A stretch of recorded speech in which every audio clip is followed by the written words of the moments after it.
In a world filled with all kinds of chaos and troubles, there's still good people out there. Lots of beautiful people with dreams, big dreams. There are women out there really making changes. There are moms out there fighting for not just their kids, but the kids of other people. You know, the policies that our government makes is for our good sometimes, but as a result of impatience, sometimes we fight them. In today's edition of the Jemima Show, I just want to welcome you to a phenomenal time. I'm super excited about this edition because we have with us today a special guest. Like I always call it, it's a royal edition. Here we are at the State Building in Delaware State, and tonight we have the Honorable Senator of Delaware for the Newcastle County. We have Senator Nicole Poore. Thank you for having me. Welcome, Senator. Thank you. I am so thrilled, that you're here and right here at your office, and that you want to talk to people and share who you are. And mind you, Senator Nicole Poore is a very humble woman, and she just wants to share the other side of her and let you know that she's out here fighting for you. And feel free to leave a comment below, ask questions, and she'll be excited to respond to them. So tell us, how long have you been in government? So I ran for office in 2012 and was elected. At the time, I ran against a 30-year incumbent, and so it was an exciting time. It was a great time for not only myself but my family and for the 12th district. Wow, that's awesome. Senator Nicole Poore is a mom of three. She runs a business, a very, very passionate business.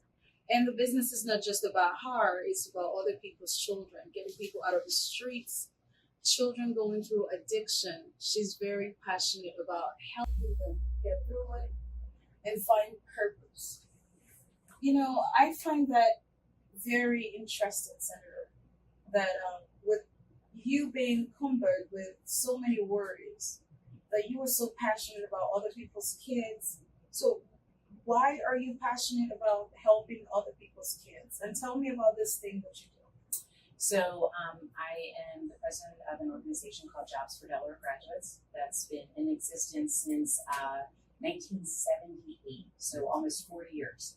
And it was started by a Republican governor all those years ago when, as the story is told, he had stepped on the Senate floor to announce that the state was bankrupt. Wow. Yes, very powerful words to be used in the state of a state. Addressing the General Assembly, the public, and at the time, imagine it was only $19 million. So today it would be really chump change in the grand scheme of things. So long story short, he had sat around his room of cabinet secretaries and he asked, what do you think about this program? Our seniors are not prepared for the outside world. They're not prepared for post-secondary education. They're not prepared for the workforce. And so therefore, I think we should establish this program. But in the meantime, I can't fund you and I can't fund you. And as he's going down the row of cabinet secretaries explaining that he didn't have the money to be able to support their initiatives. And so he said, but what do you think about this? And there was one gentleman that raised his hand and said, I'm in favor of it. And he said, great, I'm going to fund you. Wow. And that's how it happened. And so, exactly, very, very powerful. And coming from a governor who understood that there were financial challenges, but in order to create better talent, in order to make sure that we have the right talent in Delaware, you have to invest in it. And so he started with the seniors back in 1978. So today, what we have accomplished with support from many of the governors is that we've grown that program throughout 23 high schools and 10 middle schools.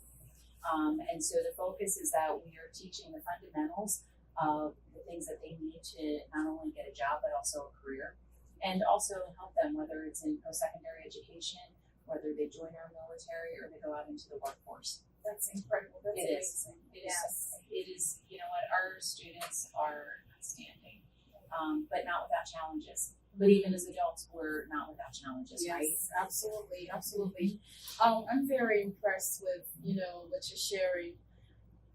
I would like to know, and I'm sure our viewers would like to know, as a young woman in the government, tell us, what is your definition of success and failure? Definition of success. Well, I would say that there aren't enough hours in the day. And so we're always striving for success. But we get success in small measures, or at least for me, I get success in small measures, right? My kids are happy, they're healthy. My district is doing well. We have great opportunity. There's been a lot of economic development, certainly in the last year. So there's a lot of things to be happy about for that. And so I find that my success is measured in other people's success. Failure. I'm not sure I have room for failure either, right?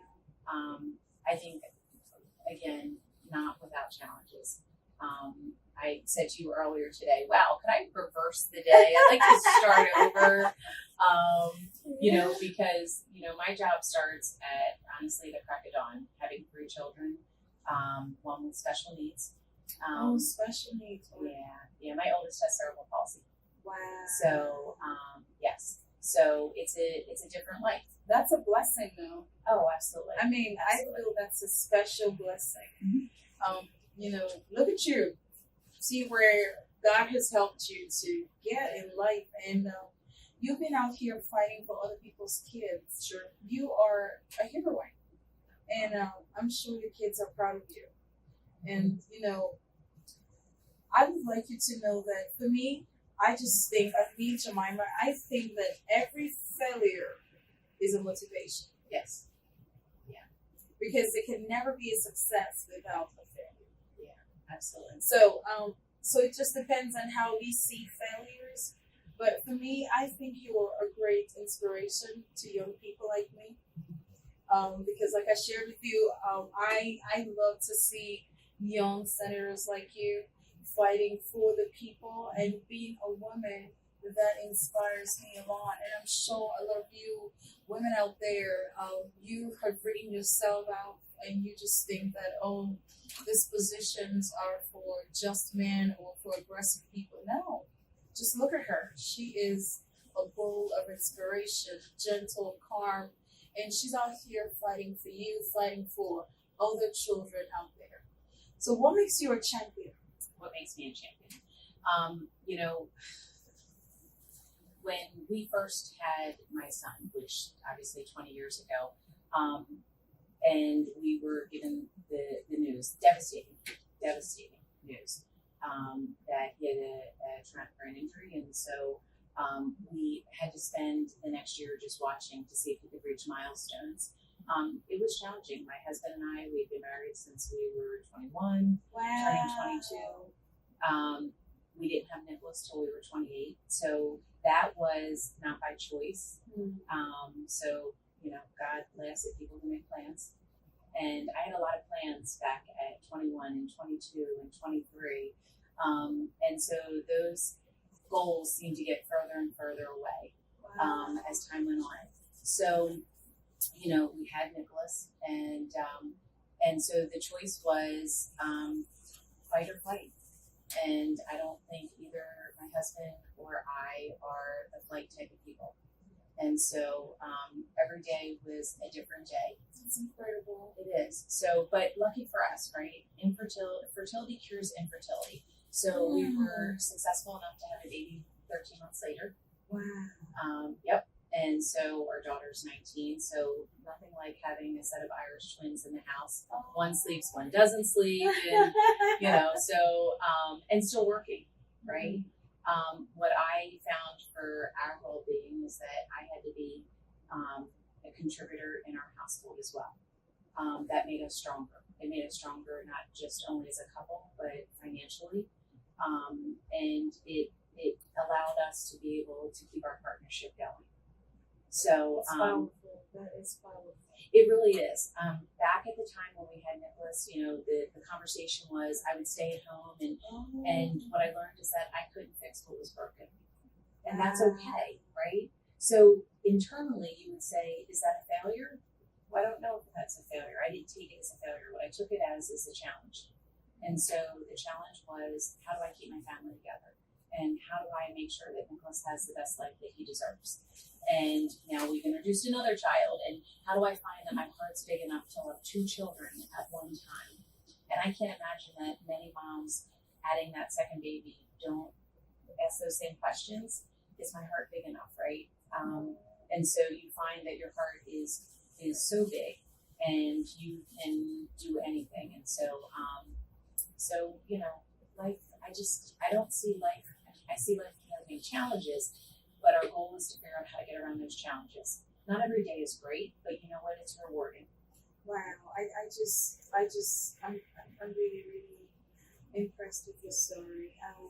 You just talked about having big dreams. You talked about having these big goals and dreams that you had wanted to achieve at 21 when you first got married, but you kept going further and further. Now, one of those dreams, was it to be a senator? Never. Now, as a woman and as a mom, we just came out of the Women's Month. Yeah. As a mom, when you have big dreams and when you get married and you have big dreams and it looks like they're going further and further, for the women out there, what would you say to them if it looks like having babies and being married and doing all this stuff is just taking them further away from their dream? What would you say to them? I would say that, timing is everything. So while I was married, having babies, I was still cultivating my professional life. So my focus was, how much more can I do? What else can I fit in? And how do I make an impact? And so back then I was in healthcare and I was helping a company grow. And we watched during that time, there were different legislation passed that changed the way healthcare would be delivered. So it changed the direction of the organization I worked for. And so we had to recreate what we were doing in the healthcare industry. And so that took a toll, right? How do you make sure that people stay employed? Because that's what we did for a living, keeping them employed and making sure that they had good quality of life. So, we got through that hurdle, and, as time went on and the company grew, I had other opportunities that presented itself. And I just knew as I was getting older and I was raising our children with my husband that there's more to just a paycheck. And so not everything comes in the value of a dollar. And so how does that relate back to your life? And so for me, I needed more. I wanted more. But I do think that having the experience of having Nicholas and his disability, it taught me that, you can't take anything for granted. So, I did some nonprofit work and then I went back into the corporate world working for a private organization that handled workforce solutions for DuPont. Wow. So I did a lot of traveling. I could get a call to be in Fayetteville like that, and we'd have to get on the plane. Mm-hmm, absolutely. But I just say I picked the right partner. I had a great partner that allowed me those experiences. And when I say allow, I just mean that he was great inspiration to say, go ahead and do this. It's worth it. So when I got the call to be a senator, and Representative Longhurst was the one who called me and said, hey, I think you'd be a great senator. I had no aspirations of working in government. But I had a conversation with my husband shortly after that, and he said, this is exactly what you want to do. And this is all I've listened to for the last several years, and I think you really need to consider it. Mm-hmm. Yeah. So I spent a lot of time on the phone with Representative Longhurst, going through what did it look like, what did it mean, how would it shape my family. So that's very important to know that. Absolutely. We were working towards that goal, and it was a family goal, right? So, fast forward from 2012 to 2019, my 2 older children, 20 and 19, my daughter's a freshman in college and pursuing political science. Really? Absolutely. It's in the blood, huh? Absolutely. Goal in his law school. My youngest son is a competitive wrestler, and he's That's powerful. it is. Oh, it is. And I'm a wrestling mom, so I love it. Well, my husband loves wrestling. Oh. Oh my goodness. I sit there like, and he's just like, yes, give it. I'm like, oh my goodness, that's amazing to know. Well, it is, and I think that's like another whole part of it, right? So you asked me earlier about, about children and wanting to take care of other people's children. There was a statement years ago that it takes a village. It does. And I absolutely believe in that. To raise a child. Absolutely. It really does. It's not just, on the street I grew up in Jefferson Farms in Newcastle, you did something wrong. You heard it from the neighbor all the way to the house. And then you heard it from your parents. There's something, there's something about that community, about gathering around that child and holding expectations for that child. And so, I think that's super important for our kids today. In the world, it's a lot of decadence going on in the world. A whole lot of things are going south, even to personal space issue going on with our precious Joe Biden. And so many things are going wrong. When you talked about a village raising a child, what can we do now to restore that? Because it looks like we've lost it. A lot of parents don't want you to correct their kids, and you just see kids doing whatever they want to do, and kids ending up in jail, too many gun violence. Yeah. What is your solution to the chaos in the world? Wow, solution. It's going to take a village. It's not going to be done by one person. There's not going to be one person that's going to be able to conquer this. I spent many years as a rape crisis counselor when I was in college. Oh, did you? Yes, I did. So you touched a little bit on personal space, and we have to give a voice to our victims. They absolutely need to be able to have a voice, and so often that doesn't happen for many different reasons. And our children who are entering into the system, we need to figure out a way to be a proactive society and not reactive. And so being proactive means that who spends the most time with our children? In the course of their years of growing up, it's our teachers. It is our teachers. They spend more time with our children on a daily basis than we as parents. So we need to be able to empower our teachers. We need to be able to give them the tools that they need to be able to effectively teach our children. So I think that, again, it takes a village, right? So if we're empowering our teachers with the right tools, then they're able to identify when a child's in need.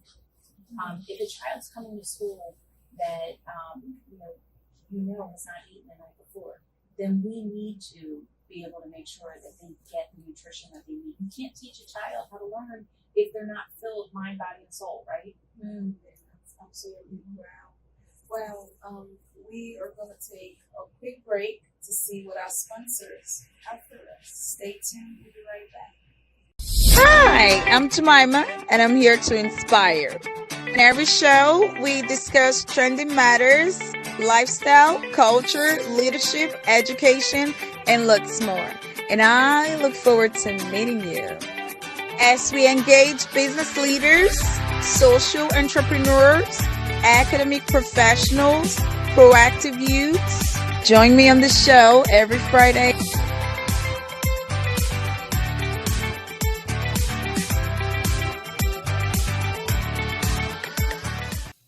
We are super excited. Today's edition, like I said, is Royal Edition. We have Senator Nicole Poore, the state of Delaware, for the Newcastle County. We're super excited. We're right here in her office, and she is just trying to meet you. And it's been fabulous with you. We had to be left. She's amazing. I'm just thrilled to get to connect with you. We were talked and had a relationship, but I think you are just beautiful, and to hear the kind of things that are inside her as a woman, as a young woman, as a young senator, not just for Delaware, but for the people. It's amazing. Thank you. So, what would you like to say to Delawareans and about policies or people? Just talk to Delaware. So I think that, when I'm talking with constituents and I'm either outdoor knocking or we're in community meetings, what I like to remind them is that our jobs are within the district. So we spend roughly 47 to 50 days down in Legislative Hall, and that's where we set the parameters based on legislation of what a constituent may bring to us. They may have a critical issue around busing. They may have a critical issue around education, IEPs, something that is important to them. And so they'll come to us and say, hey, this is something that we need to change through legislation. And so we'll do that. But the heart of what we do is based in our district. So oftentimes I get calls from families of domestic violence. Can you please help me? This is the situation that my daughter's going through or my son is going through, and how do we navigate the system? It could be that I have this large pothole in the middle of my street, and so I need to get this fixed. And so we're the conduit of being able to get that done for our constituents. And so we represent our districts, but it's the time in the district that actually is where we need to serve our time. And so when we are down Legislative Hall, we are fighting for some of those main priorities, whether it's related to education, economic development. And so we want to make sure that the state of Delaware continues to grow, and we offer opportunities to the businesses and to the individuals so that way they can have successful lives. Wow, amazing. Well, see, I have lived in Delaware for 5 years since I've been in the United States. So this is my 50th year. And I think Delaware is amazing. So do I. Yes, it's so peaceful that many times I think about Texas and all the big cities, but I'm scared to go there because Delaware feels like home. Mm-hmm. So even when I travel for my TV shows and interviews, I can't wait to go home. Yeah. Because when the first time I went to New York and I saw that, I was like, oh my God, I want to go back home to Delaware. But, it's because of you, because you make good policies and it's welcoming. In Delaware, I've seen a lot of minority. I've seen the Guatemala, I've seen the Spanish, I've seen Africans, I've seen just too many diversities. I've actually met people from Israel. Yeah. And it's amazing. It's amazing. How are you, as a woman, what is your perception about diversity? I think that, everybody's equal. Everybody deserves an opportunity. And so how do we promote that? And part of my job is to make sure that we are creating the culture that accepts everybody for who they are. I like that. And so, but it's all education, right? It's all being right. And it's all about the promotion of what is acceptable. I was saying to you earlier, my daughter called and said that I needed to be better in recycling, and I was not allowed to buy any more water bottles. Oh my goodness, and that's beautiful. It was really good. And wow. So I think that there will be no more water bottles at our home. Oh, we need to get these new, yes. metal bottles that we need to have. So. Yeah, the earth is a blessing to us, and we need to protect it. Yes, right? absolutely. We need to keep it clean. Yep. And I love the fact that you raised such a wonderful child that's thinking that way. Yeah. And isn't it amazing to know that you're a mom and you just tell them what to do, only for them to grow up and turn around to start telling you what to do? Absolutely, and so that's the great thing about our students. We have a captured audience. Again, I go back to empowering the teachers to be able to do what they do best, because I think that's a hard job. I think there are a lot of jobs out there that can be very difficult. But having students in your classroom for 7 and 8 hours and having to figure out how to keep them engaged and making sure that each student has the ability to learn. They all learn on different levels. I say oftentimes, 45 minutes and I'm good to go. Take me to 90 minutes and that might be a little tough for me. So we should be thinking about, how do we best, keep a student motivated, but also with the time that we have to work with them. but it's you have a captured audience in our students, and I think that my children are learning well, and so we cultivate that environment to make sure that they have those opportunities. Wow, that's really impressive.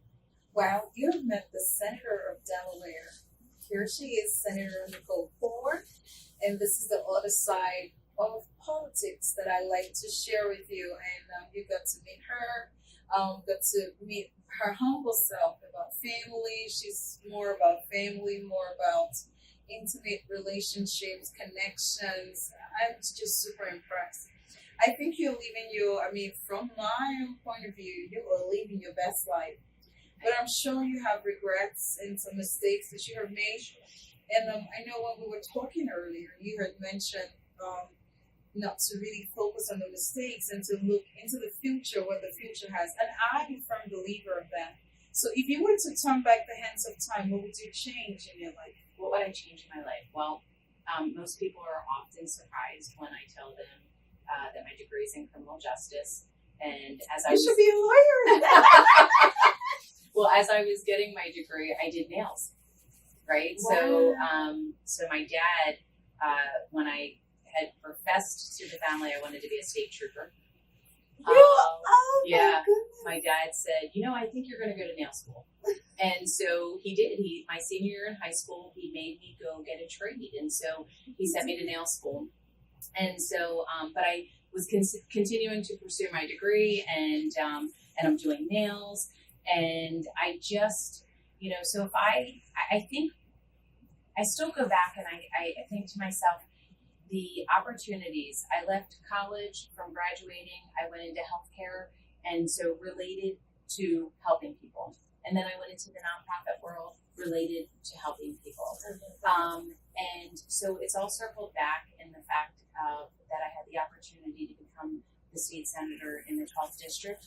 So I don't know if I would say that I have any mistakes. I think I just took the long way around doing what I wanted to do. And so, isn't that what we all do sometimes? Yeah, we do. And again, the glass has to be half full, not half empty. That's right. I like that. The glass has to be half full, not half empty. Yep. The truth is, life is all about how you see it. Mm-hmm. Your view about life has a lot to affect the results that you get. And this Delaware State Senator just shared with us that you need to see your glass half full, not half empty. And in her story, which was very impressive, she had talked about when she was 21, when she got married, and she had big dreams, and she had, this humongous dreams like we always do have.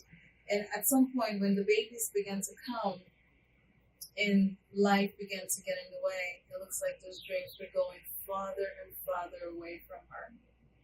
You see, but today, years later, she is a state senator. Not something that she had wanted to do in the first place, but probably the dreams that she had were even not up to where she is now. But I just want to talk to you and encourage you. What are your dreams? What are those things that you want to become? Hey, don't give up on yourself. So long as you wake up every day breathing, there's an opportunity out there for you. And you can't receive that opportunity until you have a mental shift, a mental change.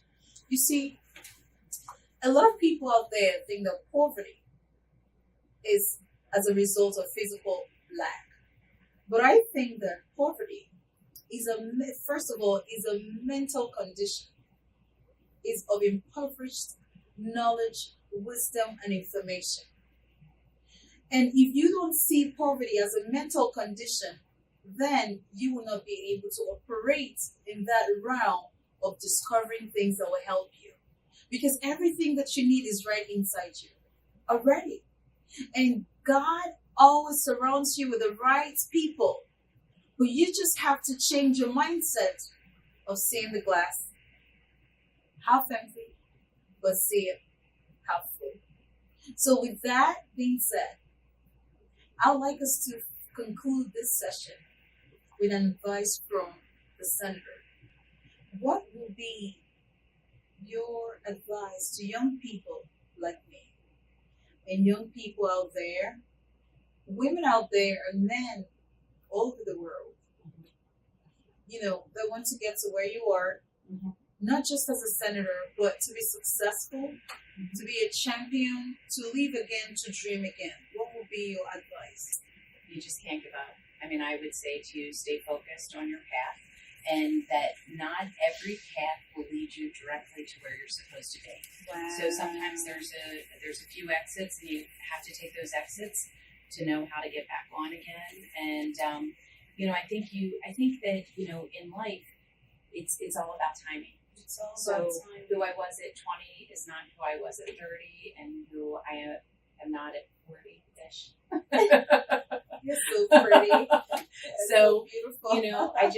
I think today it's at least for me, and what I would recommend to other, females and, other colleagues is that, there's a lot in life that we can accomplish, and you have to stay focused to it. And there's opportunities all around you. It's just how you decide to pursue them. To my young folks, what I tell them is you should look at the 5 people that you surround yourself with. Ooh, did you just hear that? Don't I always say that? Yep. Look at the 5 people that you surround yourself with, and that's who you will be. It goes back to the circle. Absolutely. Wow. Absolutely. So if you know one out of those 5 are maybe not good for you, then you just need to figure out what you can give back to them to raise them up, or you need to figure out what you need to do. Get away. Yeah, absolutely. Yes, relationships. Wow, cleaning up your circle. Yeah. That is powerful. And you see, that's what we talked about. Relationships, information, the people around you is either they motivate you, inspire you, Yes. or they kill you. Yep. The other day I put a post on Facebook about how we are either in human cage, the people around us, if they don't inspire us, then we are trapped. Right. But everyone around you must inspire you. Absolutely. Well, Senator Poore, I am so honored and so humbled. I am honored. Thank you. I, Thank you. I just appreciate you for coming out, for just letting us come to your office, this beautiful office, to share your beautiful life with us, to inspire the world. I'm going to say this to you. I admire you a lot. The fact that you are young. And, when I get to your age, I want to be where you are even more, because there are a lot of young people that want to do this, but sometimes life gets in the way. Absolutely. And I am so happy that you told us about your life, how life got in the way, but guess what? You kept going. Yeah, absolutely. And here you are. And thank you for doing great work. Thank you for reaching out to people.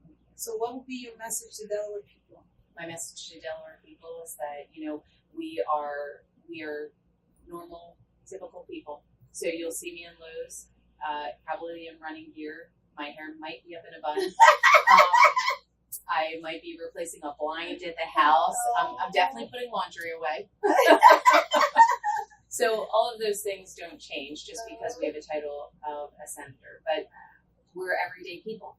And so you can get a hold of us, you can reach us. I give my cell number out all the time because I do want to hear from people. I want to know what difference I can make for them, or what difference they can help us make in the state of Delaware. Impressive. Wow. Thank you so much for coming to the Jemima Show. And we appreciate you. Thank you so much, Thank Senator. Well, thank you for watching. We appreciate you. If you have questions for the Honorable Senator of Delaware State, or Newcastle County, or anywhere in Delaware, go ahead and just write to us, leave a comment, email us, and definitely she'll be reaching out to you. You see, she's a very humble woman. And finally, my final notes, like I always tell you, stay in the arms of God. That's where you belong. And today, I want you to know, regardless of what you're going through, keep moving, keep dreaming, keep moving. Don't you dare give up, okay? And I'm Jemima Chucks. I'm always here for you. I want you to know that I love you. I'm rooting out for your success. Stay inspired. God bless you. Hi, I'm Jemima, and I'm here to inspire. In every show, we discuss trending matters, lifestyle, culture, leadership, education, and lots more. And I look forward to meeting you. As we engage business leaders, social entrepreneurs, academic professionals, proactive youths, join me on the show every Friday